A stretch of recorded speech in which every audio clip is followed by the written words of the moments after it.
To understand the expression e to the pi I, start by asking what the function e to the t really is. From the perspective of dynamics, this is the unique function, which is its own derivative, and also which equals 0 when you plug in 1.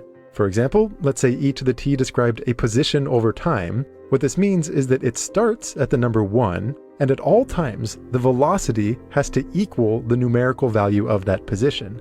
So even before knowing how to compute it or anything like that, you get this very strong intuitive feeling for how it behaves. It describes growth at an ever-increasing rate. If you put some constant in that exponent, like 2, then by the chain rule, this means you have a function whose rate of change is exactly 2 times itself. So in the language of dynamics, the velocity would always be 2 times the position, meaning that it grows all the more rapidly.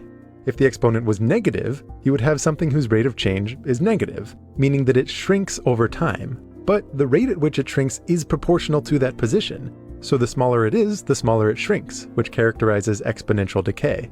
But what about plugging in I, the square root of -1?